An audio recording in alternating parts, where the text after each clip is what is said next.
guys, kembali lagi bersama podcast Vina Aja. Jadi hari ini aku kedatangan tamu yang sangat spesial nih teman-teman, yaitu Huda Yani. Hai Huda. Halo. Apa kabarnya hari ini? Alhamdulillah baik. Alhamdulillah baik ya. Jadi kita bakal ngebahas nih teman-teman suatu topik yang belakangan ini viral ya, yaitu tentang pernikahan dini. Yang kemarin-kemarin ini terjadi di Lombok ya teman-teman ya. Jadi saya mau bertanya nih Huda, Ya, apa sih pernikahan dini itu secara umum? menurut saya pernikahan dini itu adalah pernikahan yang dilakukan oleh anak-anak di bawah umur yang belum seharusnya mereka itu menikah, tapi mereka sudah menikah di rentan usia tersebut. Jadi seharusnya mereka menikah di usia atau waktu mereka dewasa, jadinya mereka menikah di usia dini tersebut, masih di bawah umur, itulah pernikahan dini. Jadi belum sampai pada usia yang matang gitu ya? Benar, belum matang usianya, tapi mereka udah nikah duluan. Belum pada waktunya gitu Iya, ya? menikah belum pada waktunya. Umurnya masih di bawah umur. Benar. Jadi saya mau bertanya nih Huda lagi, sebagai Huda nih, sebagai seorang mahasiswa, bagaimana tanggapan Huda tentang maraknya pernikahan dini yang terjadi saat ini gitu? Pernikahan dini yang terjadi saat ini itu tidak bisa dimaklumi. Tidak bisa dimaklumi secara sepihak. Ya. Karena kita bisa melihat dari dampak pernikahan dini ini, wow, sangat besar sekali. Jadi pernikahan dini ini tidak bisa kita maklumi secara sepihak saja. Dari segi dampak itu. Ya boleh sepihak saja gitu ya? Nah, Saya pernah dengar ungkapan nih Huda, yaitu ungkapannya seperti ini ya teman-teman. Lebih baik nikah muda ketimbang pacaran jatuhnya ke zina gitu. Bagaimana nih tanggapan Huda? Apakah ini benar atau malah sebaliknya? jadi ungkapan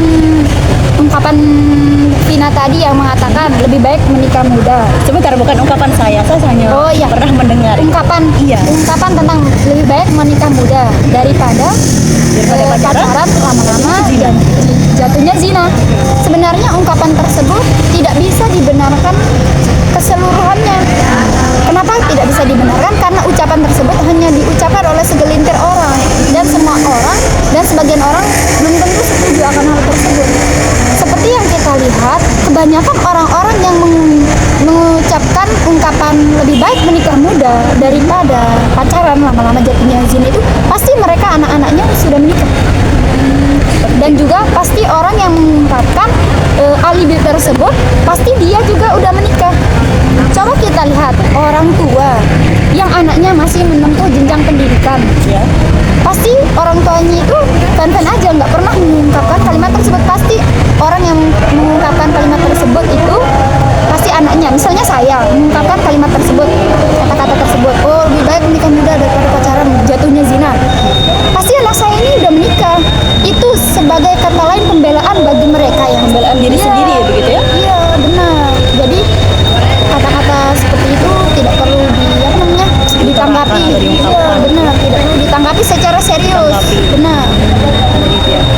Jadi ini udah seperti mungkin banyak yang sudah terjadi nih ya guys, banyak dampak-dampak dari pernikahan dini ya. Nah udah, saya ingin bertanya lagi nih, kan udah sekarang sebagai seorang mahasiswa yang sedang menempuh pendidikan nih, apa saja sih menurut Huda dampak dari pernikahan dini ini terhadap pendidikan? Apa saja?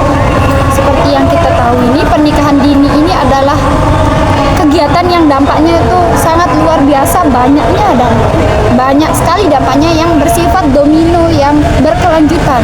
Terhadap Salah pendidikan. satunya paling besarnya di dunia pendidikan. Waktu rentan usia pernikahan dini yang paling marak terjadi saat ini itu waktu jenjang pendidikan SMP dan SMA. Jikalau dikatakan mereka menikah di rentang waktu SMP dan SMA, secara otomatis pendidikan mereka terputus. Iya, benar. Sungguh sangat disayangkan. Benar. Kan mereka tidak bisa sekolah sambil menikah. Ya benar. Benar kan? Secara tidak langsung pendidikan mereka itu sudah mereka potong sejak awal. Padahal seperti yang kita tahu, pendidikan itu merupakan gerbang utama dan pintu utama buat kita untuk meraih atau menggapai cita-cita kita. Itu jadi pernikahan dini ini adalah wah, mantap banget dampaknya. Kasus sangat Ya, banyak sekali dampaknya ya berarti Ya, udah ya. benar. Nah selain dari dampaknya ini ke pendidikan ya udah ya,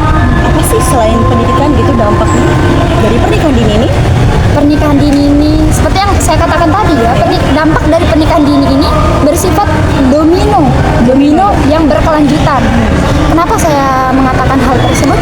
Karena dampaknya tidak hanya merembet ke satu tempat aja, tapi merembet ke segalanya. Segala aspek gitu ya? Benar, dari pendidikan, ekonomi, kesehatan, semuanya. Pernikahan dini ini merembet ke semuanya. Apa namanya itu? Dampaknya. Misalnya dari pasangannya dulu, kita bahas dari pasangannya. Dalam rentan usia pernikahan dini itu, mereka masih di bawah umur mereka menikah. Secara fisik mereka belum siap. Mereka belum siap dari hormonnya, secara psikis, secara mentalnya mereka belum siap.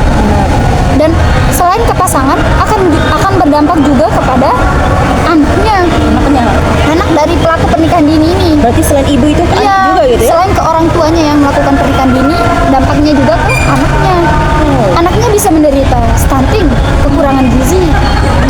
Itu selain ke faktor kesehatan, faktor ekonomi juga dipengaruhi oleh pernikahan dini ini. Kenapa saya katakan begitu? Dalam usia tersebut, mereka tidak mungkin mampu bekerja selayaknya orang pada umumnya. Mengapa demikian? Misalnya, taruhlah mereka menikah di usia dini dalam usia 15 tahun. Ya, masih sangat muda berarti. Masih sangat muda. Masih kayak usia remaja. SMP gitu ya? Masih SMP mereka menikah. Mereka yang ceweknya udah mengandung. Secara spontan cowoknya alias suaminya ini harus mencari nafkah untuk si istrinya. Dan pekerjaan apa yang bisa mereka lakukan dalam usia 15 tahun? Masih sangat muda. Iya, benar. Pada saat suaminya berusia 16 tahun udah lihat anak. Dan seperti yang kita tahu, harga susu anak maupun semua kebutuhan anak sangat wow harganya. Benar. Jadi pernikahan dini itu dampaknya merembet ke semua aspek. Bukan hanya pendidikan, Benar. semua aspek gitu ya. Benar. Nah, dari semua dampak dari pernikahan dini ini, apa saja sih upaya yang bisa kita lakukan? Kita ini sebagai mahasiswa gitu, atau sebagai diri sendiri kita gitu. Apa sih upaya yang bisa kita lakukan dari pernikahan dini ini, dari maraknya kasus pernikahan dini ini? Upaya yang bisa kita lakukan, kita bisa memberikan penyuluhan dan pemahaman kepada mereka ini, maksud saya dari orang tuanya maupun para remaja-remaja. Kita bisa memberikan manfaat dari pentingnya menimba ilmu, melanjutkan pendidikan, pentingnya hal tersebut, dan dampak dari pernikahan dini. Kita harus menjelaskan pentingnya dunia pendidikan ini harus diteruskan, dan dampak dari pernikahan dini ini harus kita paparkan biar mereka memiliki gambaran. Oh, nanti kalau saya menikah dini gambarnya seperti ini. Dan juga kita bisa memberikan contoh kepada para pelaku pernikahan dini. Kita bisa mengatakan kepada mereka, lihat seperti ini gambaran yang akan kalian tempuh jikalau kalian melakukan pernikahan dini. Hal ini gitu. Iya. Kita bisa memberikan mereka cerminan singkat akan hal tersebut. Bagaimana cerminannya? Misalnya, kita bisa memberikan cerminan seperti ini. Misalnya contohnya seperti ini. Orang yang melakukan pernikahan dini, kita lihat kehidupannya.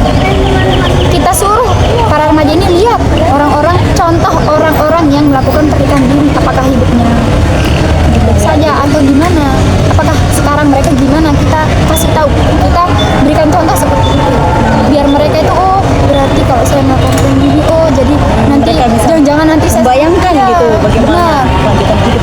Benar.